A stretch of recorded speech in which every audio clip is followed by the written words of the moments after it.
우리 저 뒤에 우리 예쁜 예지부터 우리 할렐루야 샬롬하고 우리 축복하는 시간 갖도록 하죠. 할렐루야 샬롬 샬롬 샬롬 샬롬 샬롬 샬롬 샬롬 샬롬 샬롬. 하나님에게 하나님 사랑합니다. 여러분 주 안에서 사랑합니다. 오늘 제목을 여러분 제가 밤에 뭐로 제목을 잡아야 할지 항상 제가 제일 힘들어하고 제일 끝까지 여러분들 여러 번씩 바뀌고 하는 게 제목인데요. To praise the God, 하나님을 찬양합니다 라는 제목이다가 그냥 calling 하다가 calling to God, 하나님의 부르심. 말씀이 맞는지 모르겠습니다. 혹시 제가 번역한 게 잘못됐으면 여러분들 올리시면서 바꾸셔가지고 우리 에스더 집사님 옆에서 도와서 제 뜻은 하나님이 부르심을 받은 자들 이런 뜻으로 calling to God이라는 제목으로 에스라죠. 에스라가 애굽에서 엄청난 대접을 받고 있던 그러한 사람이었는데도 불구하고 어떻게 했어요? 파사 제국이 들어서면서 하나님의 마음, 내 고향, 내 나라 예루살렘에 대한 그 사랑, 하나님이죠. 가족 중에 한 명이 성벽이 다 허물어지고 말도 아니야 황폐해졌어 이 얘기를 듣고는 그만 울죠. 머리를 쥐어뜯으면서 내 나라가 엄청난 대접을 받고 있던 그러한 직분을 가지고 있던 제사장의 직분을 가지고 있던 에스라가 자기 나라에 돌아오도록 아닥사스다 왕이 절대로 안 될 것 같은 것을 허락을 해주신 그 얘기. 저희가 중간에 고린도전서를 조금 묵상하느라 또 다음 주는 아마 고린도전서가 나갈 겁니다. 왜냐하면 에스라에 있는 말씀이 고린도전서에 있는 말씀과 같이 가는 말씀이라서 제가 한 번 정도는 구약, 한 번 정도는 신약 이런 식으로 병행을 해서 가는데 다음 주는 우리 교회 창립 기념 예배가 있는 23일인데 토요일이 23일이더라고요. 5월 23일이. 그래서 주일을 24일로 여러분들 기억을 하시고 위에서 기도해 주시고 그때 뭐를 어떻게 해서 우리가 좀 더 기념을 할 수 있을까. 제 마음에는 글쎄요. 한 해 하나씩 나무를 하나씩 우리 성도들을 한 명씩 늘려서 조그만하게 기르는 게 가장 중요한데 만약에 안 된다 하더라도 식수를 좀 땅에다는 못 심지만 하는 건 어떨까 하는 마음도 옵니다. 그날은 떡도 좀 하고 주변에 계신 분들에게 나누는 여러분들 그 직장이나 이런 데 계신 분들 다는 못 나눠도 주일이라서 또 이 상가가 또 다들 쉬니까 어떻게 할 수가 없어요. 그날 제가 아침에 또 그걸 준비를 해서 일일이 이렇게 돌릴 수도 없고 그러면 그냥 주변에 계신 분들에게 떡을 좀 나눠드리고 우리 교회 6주년입니다. 축복해 주시고 기도해 주십시오 하고 그렇게 우리 자축하는 시간을 갖도록 하는데 중요한 건 마음으로 하나님께 감사하는 마음들 가지시기 바랍니다. 본문 말씀 우리 함께 나누시면서 갑니다. 제가 한번 또 뜻을 조금 새기면서 한번 읽으면서 가죠. 건축자가 야훼 성전에 기초를 놓을 때 제사장들은 어떻게 했다고요? 예복을 입고 나팔을 들고 아삽 자손 레위 사람들은 재금을 들고 서서 이스라엘 왕 다윗의 규례대로 야훼를 찬송하되 중요한 건 다윗의 규례대로 아삽 자손은 뭐예요? 찬양하는 궁전 악대의 악장이에요. 아삽 자손이 그렇게 했다라고 나오고 있습니다. 역대상 6장 31절에 보충 자료가 있어서 봤습니다. 언약궤가 평안을 얻었을 때 다윗이 야훼 성전에서 찬송하는 직분을 맡긴 자들은 아헬과 같았더라. 거기에 아삽 자손이 나와 있습니다. 11절입니다. 찬양으로 화답하며 야훼께 감사하여 이르되 주는 지극히 선하심으로 그의 인자하심이 이스라엘에게 영원하시도다 하니 모든 백성이 야훼 성전 기초에 놓임을 보고 야훼를 찬송하며 큰 소리로 즐거이 부르며 예배의 가장 기초는 뭐다? 찬양이다 라는 것을 여기 11절에 증거하고 있죠.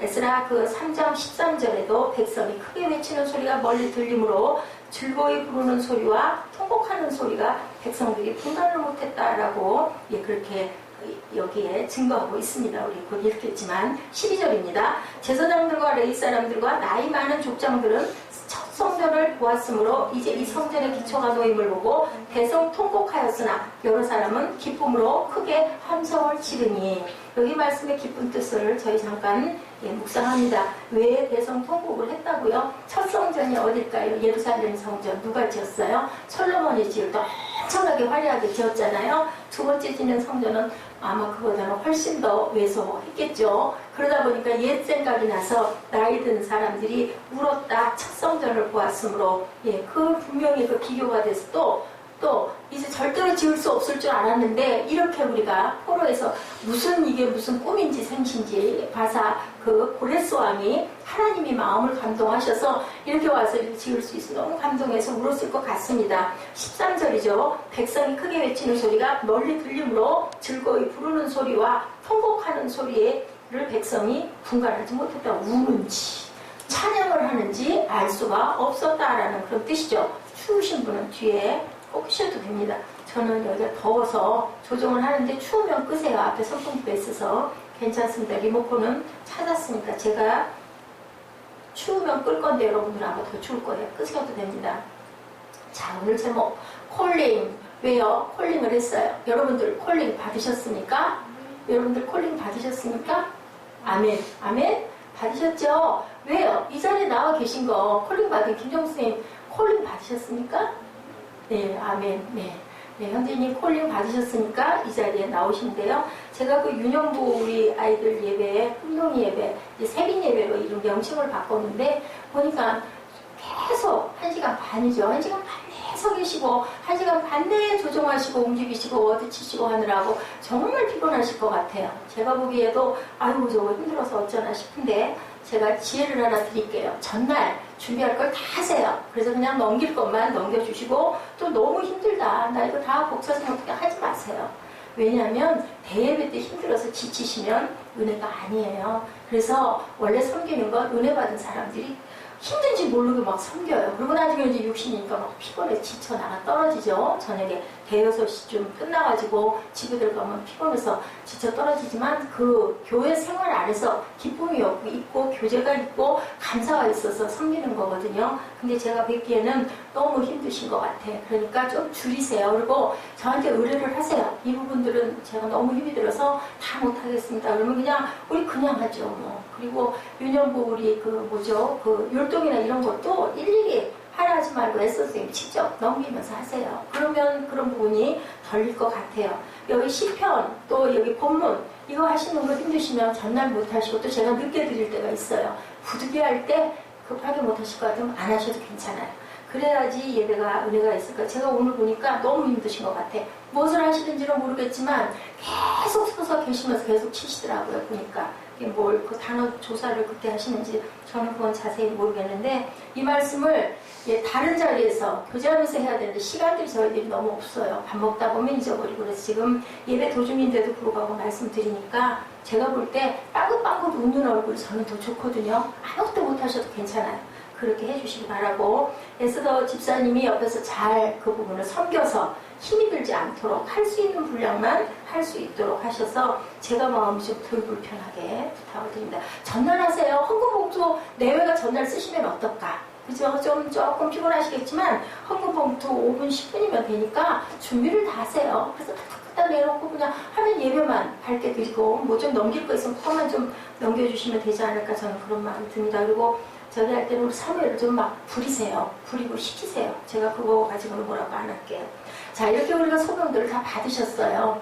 그 소명 받은 게 천국의 귀한 잔치에 초청을 받은 건데 우리 모두는 땅에 있는 우리 모두는 예수 믿는다는 거 아니 뭐 예수 믿는 게 나만 믿어 뭐 그 인구가 얼마 25%가 넘는다고 하네요. 예, 바닷물이 25%가 염분이 있으면 짠물이 된다고 해요. 바닷물의 성분이 되는데 우리는 우리 모든 인구의 25%가 크리스찬들인데 과연 세상이 크리스찬화 됐을까? 여러분들 무슨 얘기를 제가 하고 있는지 아시겠죠? 특히 우리부터 저부터 너무 부족합니다. 이 소명은 이렇게 귀한 거예요. 1차적인 소명은 여러분 모두가 받으셨어요. 누구 때문에 여기 억지로 와서 앉아 계시다면 그건 제가 뭘 말씀을 드릴 수가 없겠지만 또 억지로 와서 앉아있다 하더라도 그러다 보면 은혜 받을까 하고 억지로 와서 앉아있을 수 있는 그 마음도 그것도 이미 소명을 받으신 거고 제가 수요일 금요일 우리 꿈동이들을 끌고 오기도 하고 오고 싶니 올래 말래 물어보기도 하고 그러면 지금은 와가지고 예배 안 드려요. 솔직히 말해서. 와서 그냥 예배 전에 까불고 장난하고 농담하고 막 이러다가 예배 시간에는 휴대폰 들여다보고 아니면 공부하고 아니면 자고. 그래도 제가 그거를 계속 주일마다 반복을 하는 이유가 있어요. 왜? 와가지고 자도 자라. 공부를 해도 와서 자고 장난을 해도 와서 성전에 와서 해라. 그러다 보면 뭐 찬양이 됐든 뭐가 됐든 모습이 됐든 뭔가 각인이 되는 게 있지 않을까. 이게 바로 소명입니다. 여러분들에게 드린 하나님께서 지금 말씀하고 계세요. 예, 교회 내에서 어떤 사역에 꼭 헌신하는 것만이 콜링 받았다, 소명 받았다가 아니고 이렇게 하나님이 어떤 보편적인 은혜 주신 데서 여러분들이 특별 은총을 받아서 성경 말씀을 믿나이다. 예, 하나님이 세상을 이처럼 사랑하사 일성아 독생자를 주셨사니 그를 믿는 자마다 멸망치 않고 어떻게 한다? 영생을 얻게 하려 합니다. 예, 우리가 예배 때, 제가 금요 예배 때 말씀드렸는데 우리 희정이는 알 것 같아. 하늘에 매달린 그 이스라엘 출애굽 백성에게 무슨 뱀을 바라보라고 그랬죠? 혹시 알아요? 색깔? 무슨 뱀? 응? 불뱀 주셔서 불리니까 뭐 바라봐? 그러면 나 알 수 있어. 자, 녹색, 그지? 녹뱀을 바라봐라. 그게 누구라고요? 사무엘? 그게 바로 누구다? 대비하면 누구를 얘기한다? 삶을 생각한다? 예수 그리스도. 그 얘기를 제가 지난번에 나눴던 것 같아요. 그래서 믿는 자마다 영생을 주시기 위해서 불렀어요. 희정이도 부르고 희정이 어머니도 부르고 우리 이정현 선생님도 부르고 우리 이정현 선생님의 가족은 또 외가족도 전부 다 목회를 하시는 목사님들. 이상한 건 한 사람이 목사님이 나오면 그 가정은요 대대로 계속 목사님들이 나와요. 형제 자매도 대개 목사님 아니면 뭐에 대해 사모님이 되세요. 대개는. 그죠? 그거 왜 그럴까요? 하나님의 은혜에 감사하기 때문에 그런 거죠. 네, 여러분도 추우실 것 같아. 내가 추운 거 보니까.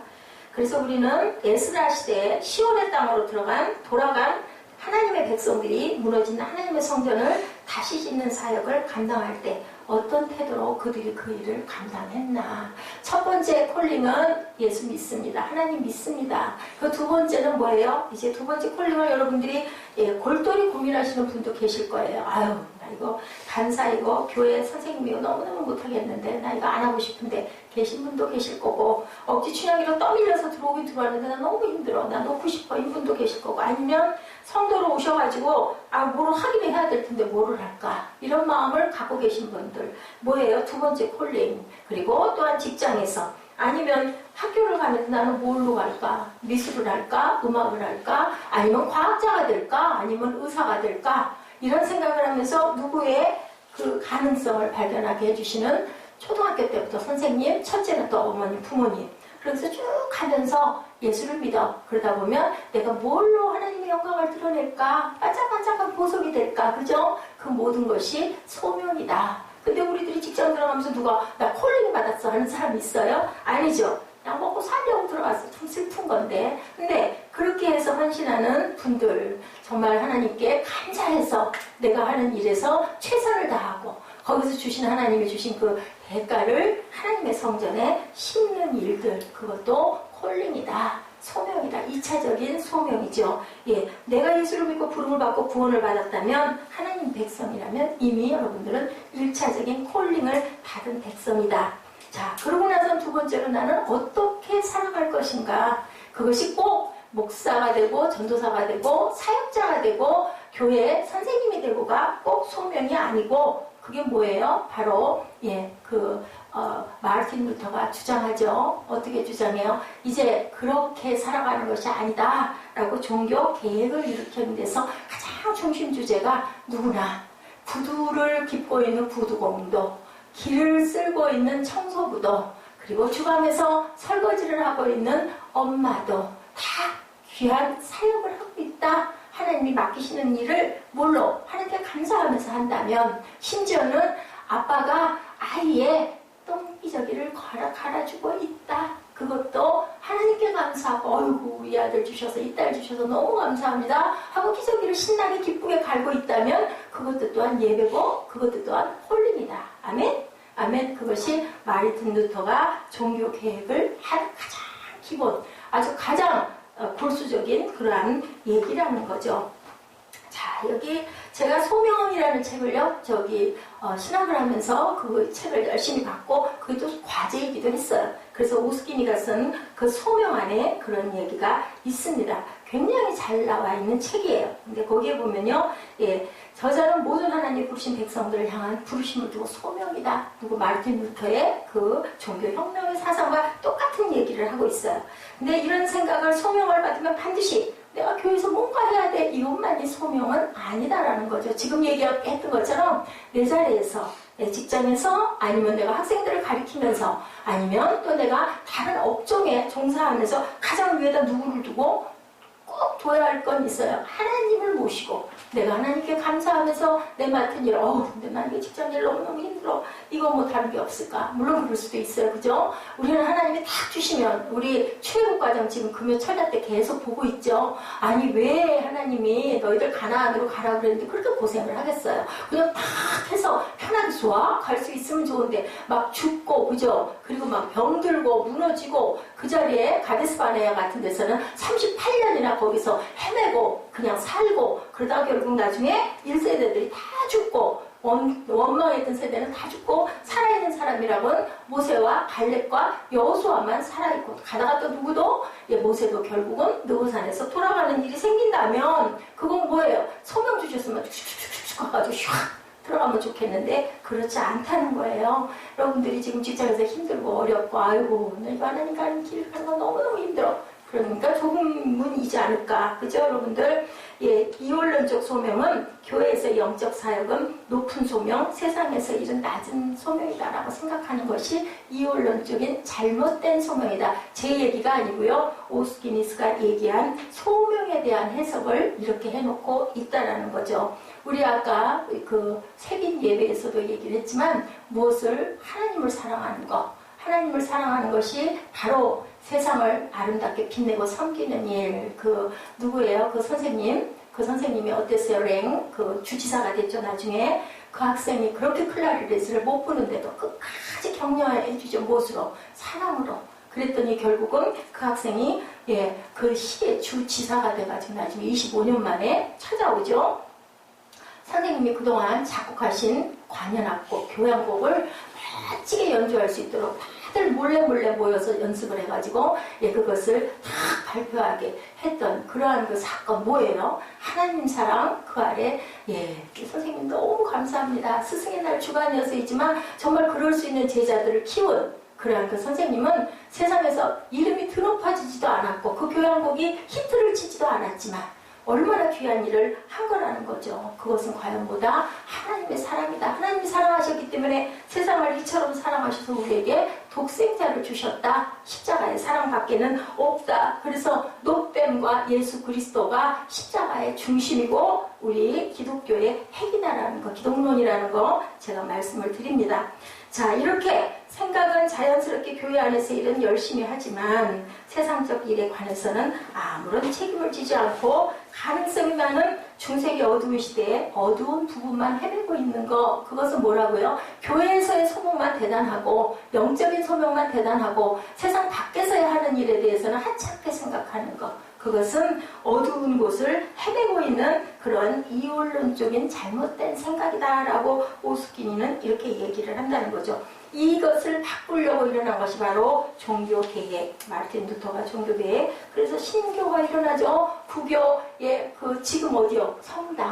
성당에다가 뭐를 95개 조항을 딱 붙여요. 마르틴 루터가 잘못된 것들을. 그리고 앞에 나가서 외치죠. 죽을 뻔하죠. 쫓겨다니죠. 그러면서도 그래서 결국은 청교도들이 우리 예배 자유하게 잘 드리겠다. 막 그때는요 면죄부가 나타나고, 면죄부가 뭐게요? 내 죄를 써가지고 돈으로 팔아요. 내 죄를. 그러면 네 죄가 사해졌다. 말이 돼요, 여러분들? 그렇게 하면서 교황에게 갖다 준 뇌물들로 내 죄를 사했다. 그러다 보니까 그걸 팔아먹고 막 배불리고 부자되고. 그건 잘못된 거죠. 그렇기 때문에 우리는 예배를 정말 감사하게 드릴 거야 라고 떠나는 사람들이 바로 미국. 그래서 뭐가 일어나요? 거기 가서 무인도에도 인도항을 찾아간다고 간 게 그냥 무인도에 들어가가지고 거기서 농사를 짓고 40몇 명이 갔죠. 나머지 27명만 남죠. 결국은 그래서 인디언들이 도와줘서 옥수수 농사 지어서 첫 열매를 하나님께 드리고 그 사람들이 처음으로 지은 게 뭐였어요? 교회 먼저 짓죠. 두 번째 학교 짓죠. 세 번째 집을 짓죠. 그래서 그렇게 많이 죽죠. 얼어 죽고 굶어 죽고 병으로 죽고 남은 20여 명이 예배를 드린 게 바로 뭐예요? 추수감사절이 됐다라는 거죠. 이게 뭐예요? 자신의 소명들을 이루고자 찾아간 거예요. 예배의 자유가 너무 없어서 나는 여기에 반대합니다. 편하게 예배 드릴 수 있는 그 청교도들은요, 자기들이 번 재산을 절대로 후대에게 넘겨주지 않아요. 공부만 시키고 나머지는 아무리 돈이 많아도 그 돈을 모두 다 나라에다가 환원하고 좋은 일에 쓰다가 돌아가고 남으면 그것을 부끄럽게 여겼다라고 그 청교도 정신, 청교도 사상이라고 얘기를 하죠. 예, 우리 개신교 안에 이런 이원론적 편견, 그 편견에 사로잡혀 있는 사람들이 많다.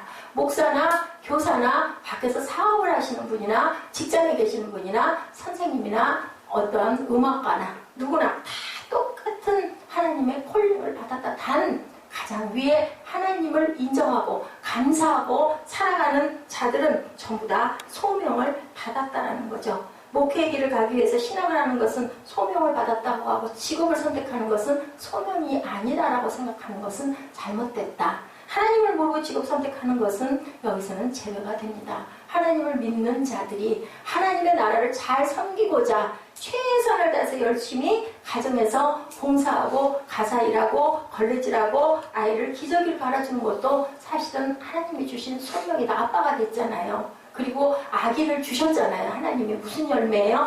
태의 열매는 뭐라고요? 상급이라고 그러셨어요. 하나님이 축복하지 않으시면 아이도 낳아서 기를 수가 없다. 그렇기 때문에 사무엘을 주신 하나님이 축복을 하신 거죠. 사무엘 맞아요? 응? 그래서 사무엘은 참 잘하고 있어요. 이번에 시험을 아주 잘 봤다고 합니다. 아주 악한 직업 있죠. 세상에 아주 악이 되는 직업. 그 직업만 빼놓고 하나님을 사랑하는 자들에게 주시는 직업은 구두를 고치는 일이든 새벽에 땅을 쓰는 일이든 그죠? 어떤 청소부가 그랬대죠. 막 땅을 쓸면서 더럽잖아요. 새벽에 막 토한 것도 있고 별 더러운 게 다 있죠. 막 욕을 했대죠. 그랬더니 루터킹 목사님이 마침 그 길을 지나가다가 아마 새벽기도 인도를 하러 가셨는지 그러다가 그 사람이 뭐 욕하는 소리를 물끄러미 바라보다가 불렀대죠. 청년하고 부르니까 왜요? 하고 쳐다봤겠죠. 자네가 지구의 한쪽 끝모퉁이를 쓰는 일을 하나님이 시키셨다고는 생각해보지 않았나. 그 얘기를 들었을 때 어땠을까요? 마음에 찔림이 없었을까요? 예, 귀한 소명을 주셨네 라고 얘기를 했던 유명한 일화가 제가 생각이 납니다. 예, 이렇게 영어로 직업은 뭐라 그래요? 보케이션이라고 그러죠. 어떻게 보면은 방학과 같은데 보케이션이죠. 라틴어 보카티오에서 유래했습니다. 보카티오 본래의 뜻이 바로 컬링, 소명이라는 거죠. 그렇기 때문에 우리 모든 직업은 소명일 수가 있다. 하나님께서 주신, 우리에게 주신 빛으로 너희를 드러내고 살아라라는 소명이에요. 그래서 모든 게 삶이 생활이 예배가 돼야 된다는 것이 여기 직결이 되죠. 세상에서 이 모든 일이 다 귀한 소명이다라는 긍지를 가지고 너희들은 살아가라. 학생은 뭐를 해야 돼요? 공부를 열심히 하는 일이 바로 소명이에요. 그죠, 예지? 그죠? 우리 예지가 요즘엔 아주 소녀가, 성숙한 소녀가 돼서 그 전에 우리 예지랑 너무 달라요. 가끔가다는 제가 이렇게 하고 막 쳐다볼 만큼 아주 성숙해 보이고 어느 날 뺨이 삐알갛게 제가 이상해. 어저께 봤던 예지가 아니야 했는데 그만 이제는 정말 이제는 그냥 아동이 아닌 그런 여성으로 접어드는 그 어떤 표징을 봤다 그래서 제가 마음속으로요. 저는 하나님께 감사했어요. 하나님이 이런 것도 저에게 보여주시네요. 입으로 말은 드러내지 않았지만 정말 이상하고 달랐거든요. 그랬더니 딱 그러한 흔적이 딱 보이더라고요. 직업에 너무 몰입한 나머지 하나님이 거기 계신지 안 계신지도 생각을 해버리지 않고 출세 승승장구에만 몰두를 그러다 보면 하나님이 왜 나를 부르셨는지 이 일을 내가 왜 맡기셨는지 하나님을 잊어버리고 생각지 못하는 것을 오스기니는 소명에 대한 개신교적 왜곡이다라고 이렇게 얘기를 했습니다. 직업에 대한 카톨릭적 왜곡은 세속적인 일을 다 포기하고 영적인 일만을 격상시키는 것인데 그것은 왜곡이다, 잘못됐다 영적인 일, 기도만 하고 앉아있다고 세상이 잘 돌아가는 건 아니라는 거죠. 우리가 기도할 때 기도하고, 애쓸 때 애쓰고, 노력할 때 노력하고, 땀 흘릴 때 땀 흘리고, 그러기 위해서 또 열심히 몸도 보존하고, 밥도 잘 먹고, 또 뭐도 잘 자고, 사무엘아, 잠도 잘 자고, 응? 휴대폰 보지 말고, 응? 휴대폰 보지 말고 20분만 집중해서 말씀을 듣고 아니면 요약을 하도록 하세요. 자, 에스라 시대에 고향 예루살렘으로 누가 돌아왔어요? 그 귀한 직책, 아주 그냥 호화롭게 살 수 있는 모든 것을 다 제껴놓고 에스라가 무너진 성벽을 재건하기 위해서 에스라는요, 안 들리는 소리가 다 들린 거예요. 그래서 아주 핍박과 미움도 너무너무 많이 받았다고 그래요. 하나님의 사역을 감당하는 올바른 태도를 어떻게 발견했나, 우리 이 부분을 놓고 한번 영적인 메시지를 한번 저희들 마음으로 묵상해 보십니다. 첫 번째, 아까 나왔죠? 그 기본절에 뭐 한다고, 제일 먼저 뭐 한다고 나왔어요? 11절에 나왔죠? 찬양으로 화답하며 야훼께 감사하는 건 뭐 해야 될까요? 찬양하며 거룩한 일을 시작한다. 본문에 성전의 기초가 놓여지는 순간 이스라엘 백성들이 제일 먼저 한 일이 찬송이었다. 하나님을 찬양함으로 거룩한 일을 이루는 것이다. 본문 10절이죠. 건축자가 야훼 성전에 기초를 놓을 때 제사장들은 뭐를 했어요? 예복을 입고 나팔을 들고 아삽 자손 레위 사람들은 재금을 들고 서서 이스라엘 왕 다윗의 규례대로 야훼를 찬송했다. 중요한 거, 다윗의 규례대로 찬송했다가 중요합니다. 이스라엘 왕 다윗의 규례대로 야훼를 찬송하되 하나님의 일이라면 당연히 찬양과 경배로 시작이 되어야 된다라고 이렇게 증거하고 있어요. 제가 맞는지 틀리는지는 모르겠어서 제가 교회 이름은 얘기하지 않습니다만은 그 교회는요, 거의 전체 모든 성도들이 다 일어서서 전부 다 찬양돼요. 전부 다 찬양을 한다고 그래요. 그리고 정말 성가대가, 거기는 뭐 우리 교회처럼 조그마한 교회가 아니고요, 아마 한 1만 명 이상, 훨씬 많은 사람들이 있는 그런 아주 대단한 교회인데요. 정말로 3분의 2 이상이 성가대 가운데로 다 있고, 그 교회 성전 안이 이만큼이 성가대 석상이에요. 왜? 찬양 받으시기에 하나님이 기뻐하시는 곳이기 때문에 우리가 입을 열어 찬양한다는 거, 찬송한다는 게 얼마나 복된 건지 여러분들은 모르실 거예요. 제가 그 부분에 우리 에스더 집사님이 엄청난 감동을 받습니다. 그 수요일 금요일 같은데 얼마나 피곤하겠어요. 근데 목소리가 뭐 짜랑짜랑해요. 어디 그게 피곤해요. 뭐 본인은 아마 목도 아프고 다리도 아프고 무척 힘들 건데, 제가 그래서 오늘 그 납작한 신발을 그 뭐죠, 목욕탕에서 신는 그 슬리퍼를 신고는 어저께 전도로로 간다고 탁 나선 거예요. 또 그런 것도 생긴 거하고 너무 다르게 아주 털털하죠. 그래서 아이고 그거 좀 아니야. 그랬더니 이제는 남자의 목욕탕 들어가는 슬리퍼를 또 끌고는 간다고 그래서 그 생각이 탁 나더라고요. 아이고 그 신 갖다 줘야겠다. 그 신 신고 아마 전도 또 안 할 것 같아. 그러면 또 그것도 또 땀 차고 안 좋다고.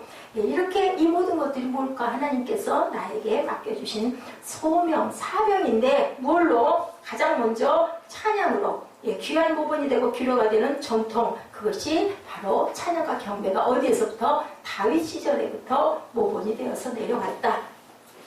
당연히 하나님의 일이라면 찬양과 경배로 시작되는 게 마땅한데, 이러한 전통과 규례는 신약시대까지 계승이 되죠. 로마서 12장 1절 말씀에 제가 아까 묵상 때 여러분들에게 제가 쭉 입술로 고백한 얘기입니다. 형제들아, 너의 몸을 하나님이 기뻐하시는 영적 예배로 산 제물로 드리라. 그것이 우리의 영적 예배니라. 로마서 말씀이죠. 12장 1절 말씀입니다. 하나님께 드린다는 것, 섬긴다는 것, 우리 자신을 먼저 드리는 것, 우리의 헌신, 그것이 바로 예배로 시작인데, 예배의 가장 앞에는 찬양과 경배로 시작이 돼야 되며, 그 찬양과 경배를 하는 자들이 하나님이 기름을 부어주신다. 그래서 우리가 예배할 때, 찬양할 때 그냥 소리로 찬양하지 말고 마음으로 가사를 잘, 여러분들 쭉 저희들 그 예배 때마다 제가 말씀드리죠. 그 가사를 지은 사람들이 얼마나 영에 감동돼서, 작곡을 한 사람들이 얼마나 영에 감동돼서 작곡을 하고 작사를 했는지 제가 여러분들에게 드렸어요. 그렇기 때문에 이건 정말 곡조가 있는 기도인데 영으로 하는 찬양이 되어야 된다. 입술로만 하지 말라는 거죠. 너무 능력이 있는 소프라노도 있고 엘토도 있고 많아요. 우리 그 교회에서 드리는, 하나님께 드리는 찬양과 경배가 그 음악적으로는 그만 못할 수도 있어요. 그렇지만요, 하나님의 마음에 감동돼서 하는 찬양은요, 마음의 울림과 감동이 분명히 있습니다. 우리가 감동하고자 하는 일, 그 일이 그냥 사람의 일이 아닌 하나님의 일이라는 것. 그것을 여러분들 꼭 기억하시기 바랍니다.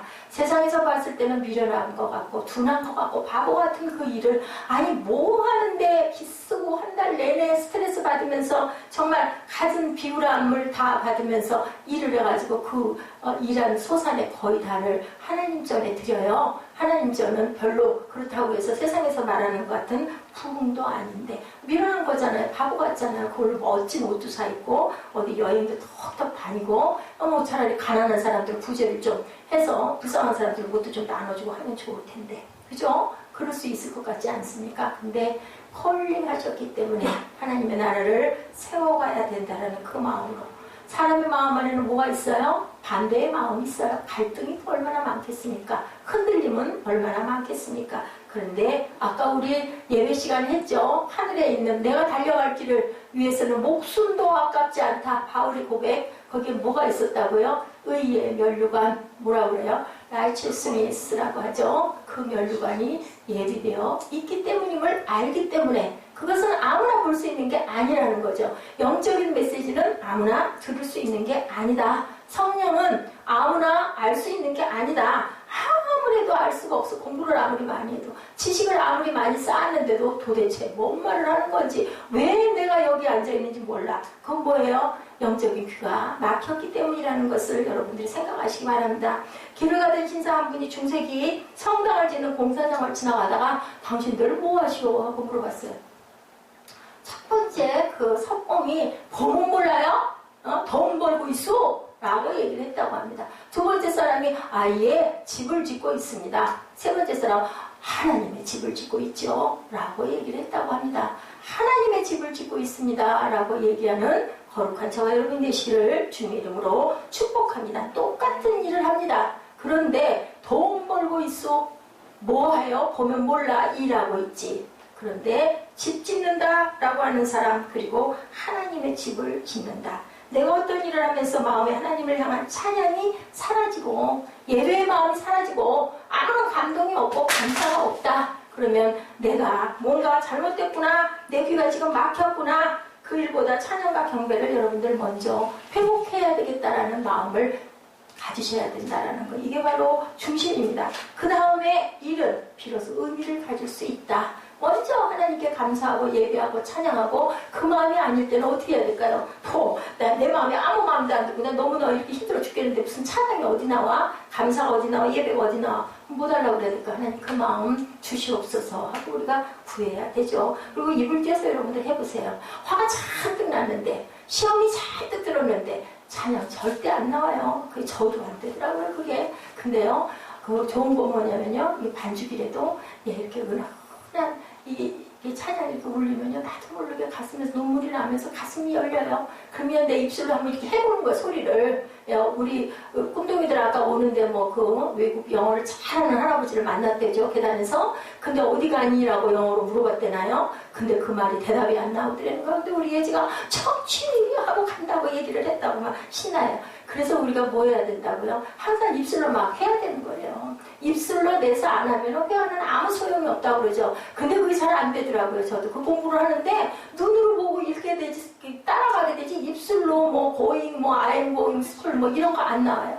해야 된다는 게 찬양도 입술로 내서 증거하고 할 줄 알아야 된다. 이 모든 것들을 감사함으로 감당해야 된다. 찬양 드리고 감사해야 된다. 에스라스 때 이스라엘 백성들이 성전 건축의 사역을 감당하면서 두 번째 한 일 뭐였어요? 우리 본문에 보니까 짧은 본문이라 여러분들 아시죠? 감사했다라고 이렇게 나와 있습니다. 11절입니다. 시작. 찬양으로 화답하며 야훼께 감사하여 이르되 주는 지극히 선하심으로 그의 인자하심이 이스라엘에게 영원하시도다 하니 모든 백성이 야훼의 성전 기초가 놓임을 보고 야훼를 찬송하며 큰 소리로 즐거이 부르며 핵심 키워드 야훼께 감사하며 이르되 라고 여기 중심에 나와 있죠. 이스라엘 백성들은 성전에 기초를 놓으면서 하나님을 첫 번째 찬양했고 두 번째로 감사했다. 지금까지 끊임없이 불순종과 반역으로 인하여 70년의 포로 생활을 하게끔 하나님께서 다 블레셋 나라를 붙여가지고 그냥 나라를 확 망하게 해버렸어요. 성전도 다 무너뜨려버리고 아무것도 없게 만들고, 이스라엘에 남아있는 자들은 아주 바보, 약한, 여성, 쓸모없는 사람들, 일도 할 수 없는 사람들만 남겨놓고 나머지는 모두 다 어디로 끌고 갔어요? 바벨론으로 다 끌려갔어요. 그래서 거기서 포로가 돼버렸죠. 그런데 그냥 70년 만에 하나님은 절대로 하나님의 자녀는, 하나님의 백성은 버리지 않는다라는 것. 아브라함에게 말씀하셨잖아요. 내 민족을 창대하게 해주겠다. 그 민족을 그렇게 그냥 죽이지는 않아. 지금도 이스라엘은 건재하게 남아있죠. 430년 동안 왕이 없었는데도 나라가 유지되고 쓸 수 있게 한 거, 그냥 일어나는 일이 아니에요. 우리나라 제가 말씀 전에도 드렸지만 유관순 열사 같은 그런 여성이 3.1절 독립운동을 함으로 인하여서 외국에 있는 많은 나라들이 민족 재창주의를 했던 윌슨을 통해서 많은 선교사들이, 제가 지난번에 절두산 순교선 성지에 가보고 양화진도 가보고 왔지만 그 많은 피들이 전부 외국의 해외에다가 그 편지들을 쓴 거예요. 여기 코리아라는 작은 나라, 이 나라 도와줘야 된다. 그러니까요, 선교사들이 들어와서 우리나라 예수 그리스도 복음이 증거되면서 한글도 이렇게 발달되지 않았는데 번역을 한 거예요. 무엇으로? 성경을 알아야 되고 봐야 되니까 언문이라고 하죠. 언문, 한글로 번역을 하는 바람에 그렇게 우리 한글이 정말 이렇게 모양을 갖추게 됐다라고 거기 쭉 나와 있더라고요.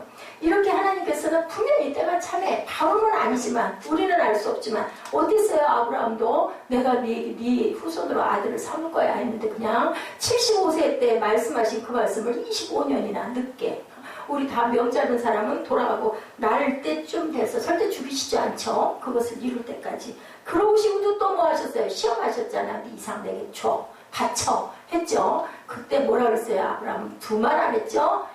등짐 지고 불 뗄고 그리고 탁 옆에 이삭 데리고 모리아산 올라갔죠. 그죠? 그리고 칼로 눕히고 찌르려고 하는 그 아들도 이상하죠. 나이가 한 18살 됐을 텐데 그 묶여갖고 누워있는 아들은 또 뭐예요? 아버지 밀쳐버릴 수도 있는, 나 죽이려고 한다고. 지금 같으면 말도 안 되죠. 근데도 그냥 찌르는데 그냥 뒤에서 그냥 멈춰라. 양이 준비되어 있다는 거죠. 하나님께서는 예비하신다는 거. 여러분들 영적인 음성을 듣도록 노력하시기 바랍니다.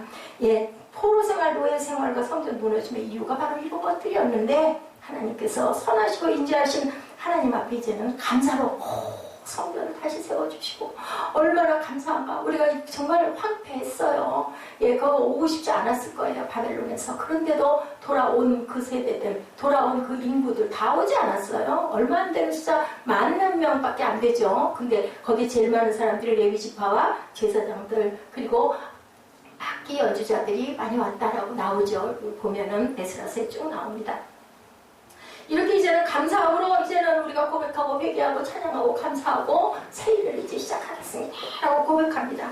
하나님의 백성들이 하나님의 일은 언제나 감사함으로 감당을 해야 된다. 우리가 제가 아까도 잠깐 말씀드렸지만 감사하지 않으면 차라리 안 하시는 게 나은 거죠. 왜냐하면 그걸로 인해 더 힘들고 오히려 더 늦게 갈 수가 있기 때문에, 내가 은혜를 늦게 받을 수 있기 때문에 저는 늘 그게 염려가 돼요.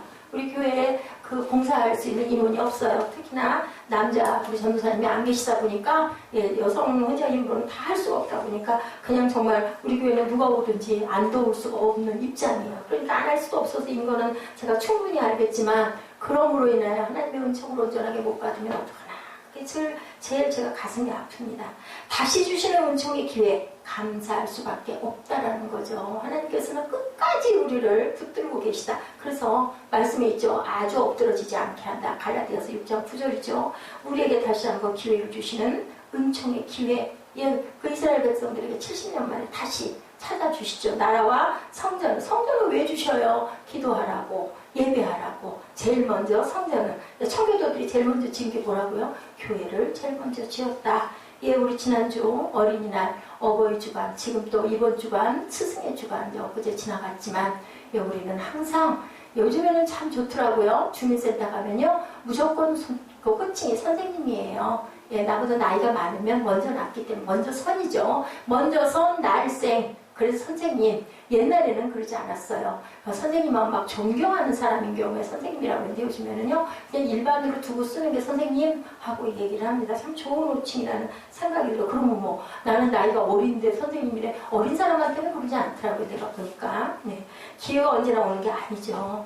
부모님이 살아계실 때, 또 스승을 만날 수 있을 때, 내가 감사할 수 있는 사람들에게 꼭 나의 학교 선생님이 아니어도 학교 은사가 아니어도 우리가 항상 감사하는 마음을 가지고 또 뭐 해야 될까? 표현할 줄 알아야 된다. 꽃은 못 따라드리대도 전화라도 한 통. 요즘에는 카톡도 뭐 일반화됐어요. 카톡으로 가면 카톡으로 와야지. 카톡 왔는데 전화 오면 그건 잘못된 거래요. 무식한 거래요. 카톡 오면 카톡으로, 문자가 오면 문자로. 그렇지만 제 생각에는 그런 스승님한테는 전화 한 통, 전화 드려도 괜찮겠습니까? 한번 여쭤보고 전화 한 통 드려서 감사하시는 그런 마음일 때 얼마나 스승님들이, 선생님들이, 아니면 내 어머니가, 내 아버지가 얼마나 기뻐하실까? 그게 바로 선물 아닐까? 그죠? 귀한 선물입니다. 세상에 태어난 첫 번째 스승, 제가 늘 말씀드리지만 어머니, 아이고 우리 어머니는 전혀 번이 안 돼. 택도 없어. 일 수 있지만 그래도 나를 낳아서 젖 먹여서 내가 성장하도록 보호해주시고, 예, 똥기저귀 갈아주시고, 빨아주시고, 입혀주시고, 보호해주시고, 그리고 자라게 해주신 은혜. 어머니가 다 앞으로 완벽할 수 없어요. 예수님이 오셔가지고 뭐라 그러셔서 니들 완벽하다고 제자 삼았어요? 아니잖아요. 그죠? 예, 그것을 변화시키는 게 우리 몫이고, 내 어머니가 잘못됐으면, 내 아버지가 부족했으면 그렇게 가지 말아야지. 이 마음을 먹고 그래도 내가 세상에 있게 해주심을 감사하는 그런 여러분 되시기 바랍니다. 할 수 있을 때, 할 수 있는 방법이 있을 때. 돌아가시고 나면 저는 참 불효녀였어요. 돌아가시고 나니까 그렇게 연연하고 그립고 보고 싶고, 저희 어머니는 저보다 훨씬 젊은 나이에 돌아가셨기 때문에 너무나 그립고 어머니 마음이 나이가 먹어가면서 새록새록 그렇게 느껴지더라고요. 그거는 심은 대로 거둔다라는 거죠. 요전에도 우리 예배 때도 말씀드렸지만 내가 꼭 잘못한 게 아닌데 내가 받는 여러 가지는 주변에, 그죠? 여러분 환경적인 부분도 보면 우리 모두가 잘못한 것들 저지르다 보니까 우리가 벌을 받는데 그거는 그냥 일어나는 일은 아니다. 할 수 있을 때 할 수 있는 방법으로 하나님도 섬기고 여러분들의 부모님도 섬기고 또 이웃도 섬기고 감사하시는 여러분들 되셨을 때 그것도 바로 예배다. 하나님을 먼저 섬기시고 주변의 많은 분들에게 감사하시는 5월 한 달 되시기 바랍니다. 교회에서 주어지는 봉사의 기회가 여러분들 언제나 주어지는 게 아니에요. 어휴 지겨운데 잘 됐어. 그게 아니고요. 영이신 하나님께서 뒤에 써붙여놨죠. 우리 계속 써놓죠. 코람데오 하나님께서 저와 여러분들을 보고 계신다는 것. 저는 여러분들 다 모르지만 하나님은 아시거든요.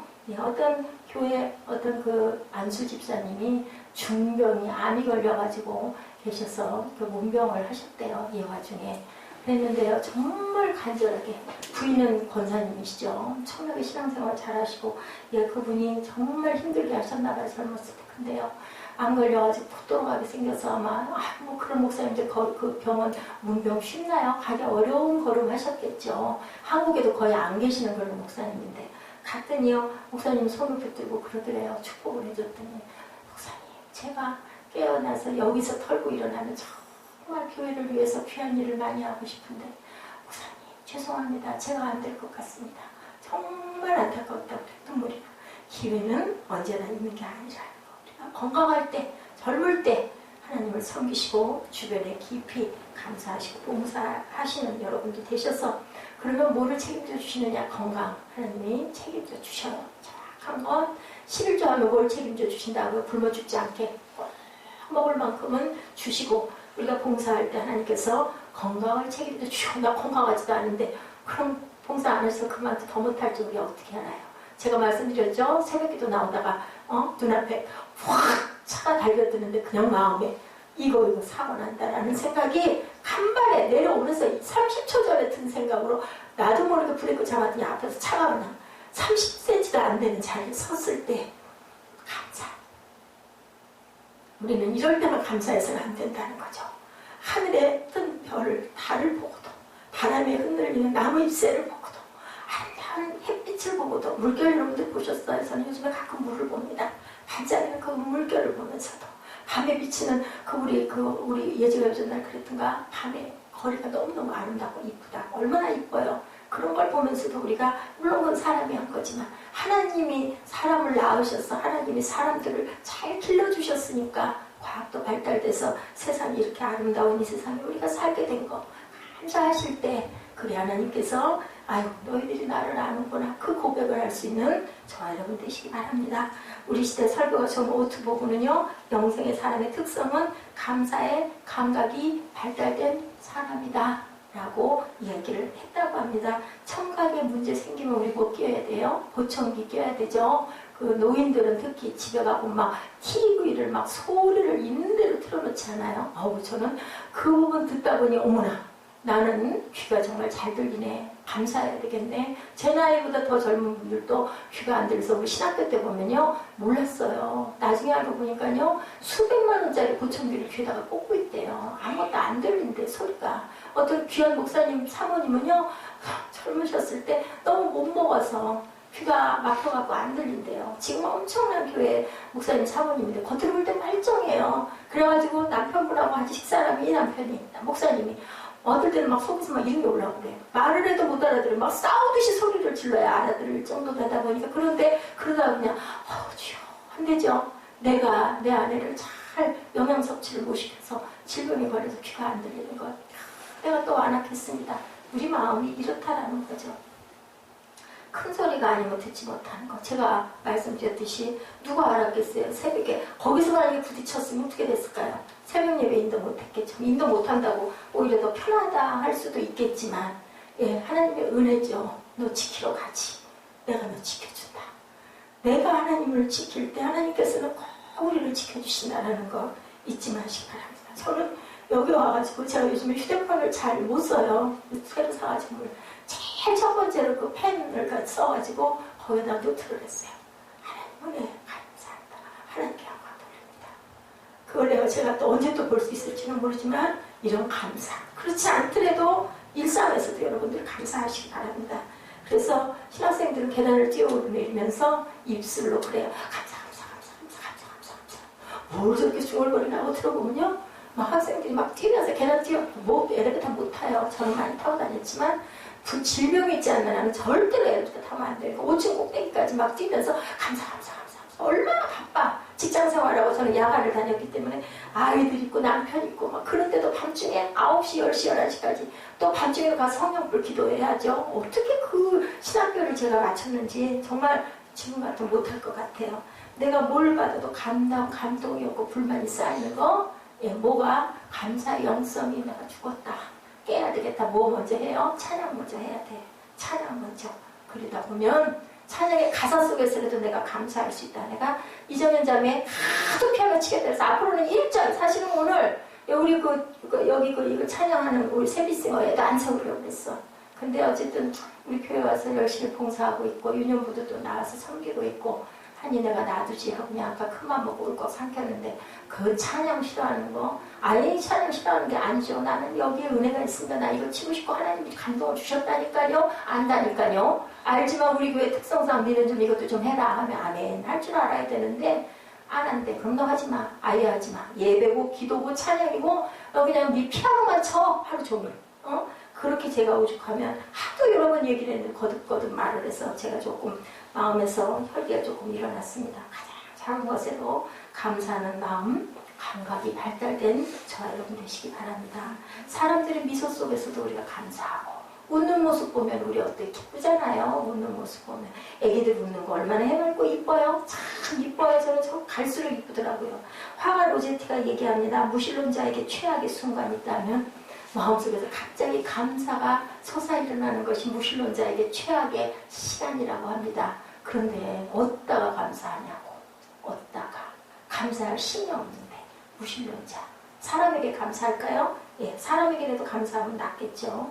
작가 체스터티는요. 우리 아이들은 성탄절 아침에 일어나 양말 속에 들어있는 사탕을 보고 기뻐하고 감사하는데 그 양말에 두 발을 넣고 걸어 다니는 우리가 감사를 모른다면 되겠는가 이렇게 얘기를 했다고 합니다. 아이들 그죠? 성탄절에 엄마들이 이렇게 방울 위에다가 양말 놔두면 거기다가 사탕 넣으면 아이들이 자고 일어나가지고 사탕 있는 거 보고 진짜 막 기뻐하고 감사하고 해요. 그런데 우리는 그 양말에다가 다리를 넣고 다닌다는 거예요. 그러면서도 감사를 모른다면 되겠는가라는 거죠. 우리가 할 수 있을 때 할 수 있는 방법으로 감사하시기 바랍니다. 하나님을 알고 하나님이 내게 맡기신 일을 하는 오늘도 감당할 수 있다라는 거, 그것도 감사할 수 있는 거고, 우리가 살아있는 것도 감사한 거고. 저는 그래요. 요즘에 좀 다리가 좀 많이 붓습니다. 그런데도 문득 그런 마음이 들어. 내가 이러다가 쓰러지는 건 아닐까? 그럼 누가 알까? 그래도 감사합니다. 이렇게 깨어서 하나님 말씀을 이 늦은 시간까지 지치지 않고 준비할 수 있고, 또 오늘도 또 역시 이렇게 여러분들에게 전할 수 있는 거 감사합니다. 하나님의 사역을 감당하는 것도 하나의 중요한 태도는 그것을 무엇으로 감당해야 한다? 기쁨으로 감사해야 된다. 우리가 찬양하고 그리고 감사하고 기뻐하는 것은 한 말씀으로 다 이어지죠. 예, 어떻게 뭐라 그래요? 네, 항상 기뻐하라, 쉬지 말고 기도하라, 범사에 감사하라. 예, 바울 사도가 명령형을 썼어요. 감사하십시오가 아니에요. 감사해라. 명령형. 원어를 보면요, 명령이에요. 너희를 꼭 감사해야 돼. 왜? 내가 너희를 낳았기 때문에. 세상에 너희들이 기쁘게 살아가라고 아름다운 세상을 주었기 때문에 찬양함으로, 감사함으로, 기쁨으로 감당해라. 예, 이 세 단어는 하나예요. 예, 말씀하죠. 12절에 제사장들과 레위 사람들과 나이 많은 족장들은 첫 성전을 보았으므로 이제 이 성전의 기초 놓임을 보고 대성통곡하였으나 여러 사람은 기쁨으로 크게 함성을 지르니. 성전 기초가 놓였는데 다시 회복할 수 있음이 기쁘고 감사해서 통곡하는 기쁨이, 너무 기뻐도 우리 울잖아요. 예, 저는 참 이상해요. 하나님이 참 귀한 은혜를, 은사를 주셨어요. 이게 제 자랑이 아니고요. 때에 따라서 하나님이 그 감동을 주시죠. 제가 강날에 잘 울어요. 우는데요, 그 제가 그냥 우는 게 아니에요. 왜냐하면 보통 때는 그런 마음 안 들거든요. 근데요, 정말 그 특징적인 게 몇 가지가 있어요. 오늘도 제가 우리 에스더 집사 11조 제가 읽다 눈물 났는데, 뭐 언제는 안 올리나요? 오늘은 뭐 특별히 무슨 한 200만 원 좀 올렸나요? 아니에요.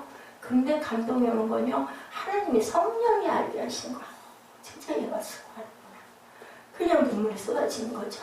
네, 작은 거 하나를 하나님께서 감동하시고, 우리 또 이정현 자매 은혜 받을 때 되니까 계속 성령이 말씀해. 막 눈물이 쏟아지는 게 이정현 자매 보면, 불쌍히 여겨라, 죄를 좀 세워라, 권위를 회복시켜줘라.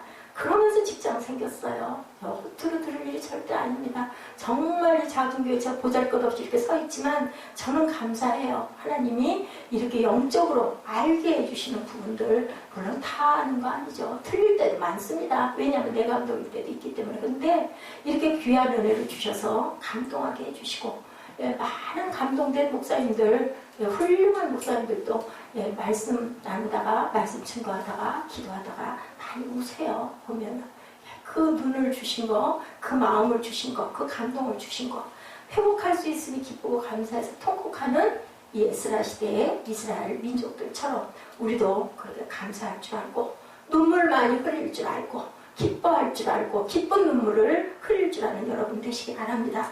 우리 같은 사람들이 쓰임받아서 하나님의 꿈의 성전을 지을 수 있어서 너무 감사합니다. 그 사람들 너무 배고팠어요. 너무 헐벗었어요. 그러면서 또 이 성전을 지은 거예요. 그 세금도 많이 내고. 그래서 누가요? 느헤미야가 전혀 월급을 안 받았다고 그러죠. 10몇 년 동안 통치를 하면서도 전혀 자기는 월급을 받지 않았죠. 왜냐하면 백성들의 그 세금 내는 게 너무나 안타까워서.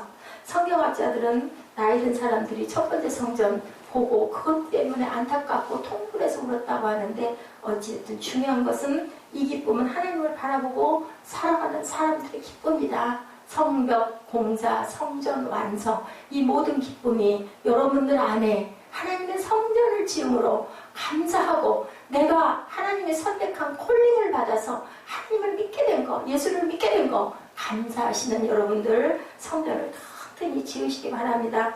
파스칼 얘기 제가 지난번에 했는데요. 기독교 천재 수학자죠. 30대 말에 마차 사고로 알타가 요조를 해서 죽어요. 39살에 죽죠. 병석에 누워서 그가 생각하다가 어느 날 놀라운 기록을 남깁니다.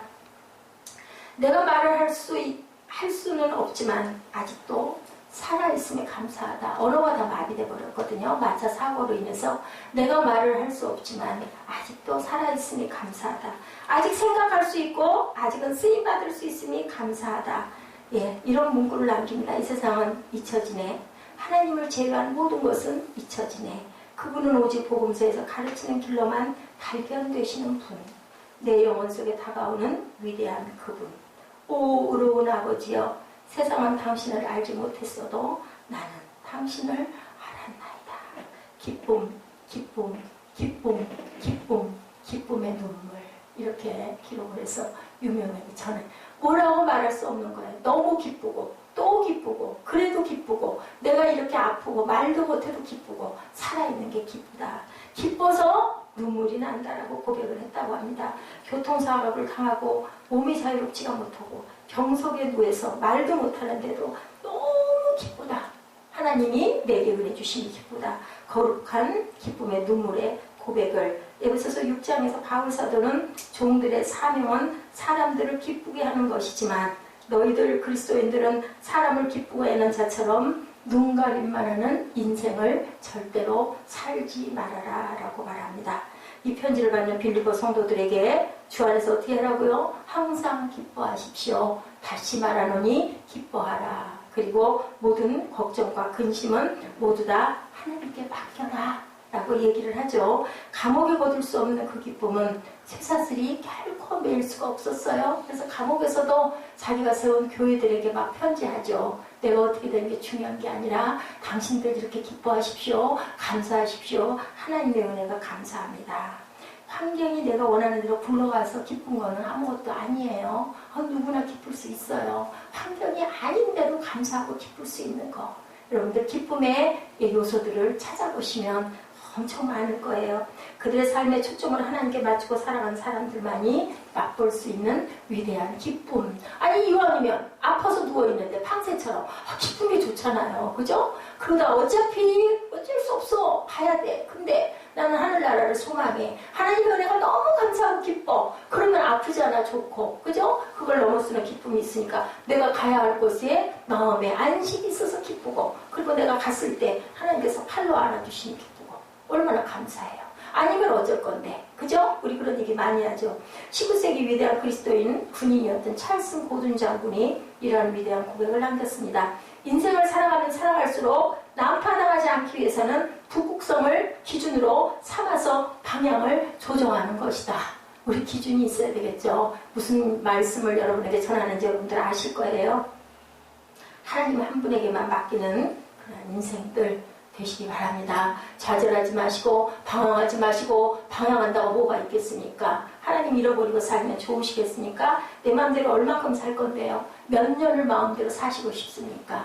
하나님께 쌓는 좁은 길, 감사함으로 기쁨으로, 그게 바로 코람데오 그분 하나님 한 분만을 바라보고 살아가는 유일한 길이라는 것. 예, 인생의 최고의 청중, 내 인생의 유일한 청중에게 시선을 맞추는 사람의 삶의 고백, 나를 향하신 그분에게 눈길을 맞추고 살아갈 수 있다면 여러분들 아무 걱정하실 필요가 없어요. 왜냐하면 내 백성들에게는 이스라엘 민족처럼 절대로 버리지 않는다는 것.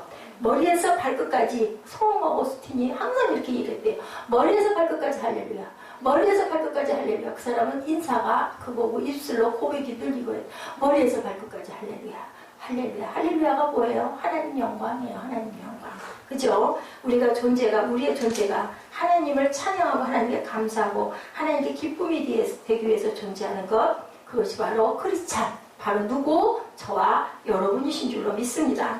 예, 세바찬 바하가 악보 여백의 SDG 제가 금요일에 말씀드린 것 같아요. 우리 주보에 있죠. 솔라데 글로리아. 솔라데오 글로리아. 뭐예요? 하나님께 영광, 어린이 함께 영광. 악보 여백마다 하나님께 영광 SEG를 썼다고 합니다. 우리 모두에 맡겨진 기쁨의 사역, 그 감당할 때 그것을 감사로, 기쁨으로, 또한 우리가 찬양으로 채워지고 우리 사역의 마당에 이렇게 했을 때 우리 일상이 얼마나 달라질지. 체코의 위대한 작곡가 드보르작은요, 새 곡 쓸 때마다 그 곡 맨 위에다 하나님과 함께 끝나면 하나님께 감사할지어다 이렇게 했대요. 참 연예인들, 특히나 음악가들, 미술가들, 하나님께 은총을 받은 귀한 자들이다. 그거는 하늘나라에 가서 쌓인다네요. 하나님께 이렇게 영광 돌리는 작품을 했던. 천지창조도 마찬가지고요. 또 보면은 우리 그 성지에 가면 뭐 보인다고 그러죠. 천정 벽화가 저도 봤는데 엄청나게 많은 벽화들을 어떻게 그렸을까요? 예, 미켈란젤로가 거꾸로 막 몇 달 동안을 그거 그릴 수 있겠어요? 하나님의 영이 아니면 할 수 없을 것 같아. 그런데도 그게 부족해가지고 늘 그걸 바라보면서 마음에 애통해 했다라는 거 더 영광 돌리고 싶은데, 그래서 제가 유해진 자매 그 작곡 작사했던 것을 그 감동을 제가 알아요. 왜냐하면 제가 그런 그 경우를 많이 느꼈기 때문에 너무 감사한 거죠. 그런 영을 가지고 태어날 수 있는 거 물론 많이 부족하지만, 그렇지만 하나님께서 또한 그것도 깨닫고 알게 해주시지 않을까라는 그런 생각을 제가 해봅니다. 우리 로마서 12장, 여러분 마음속에 생동하는 기쁨이 회복되어지고 감사와 찬양이 그리고 기쁨이 넘치도록 저희들 로마서 12장 1절부터 21절까지 우리 쭉 한번 결단으로 한번 함께 합독해 보십니다. 로마서 12장 1절부터 제게는 1절에서 3절까지 있네요. 한번 같이 보십니다. 로마서 제가 찾겠습니다. 로마서 12장입니다. 확인 좀 다음에 있죠.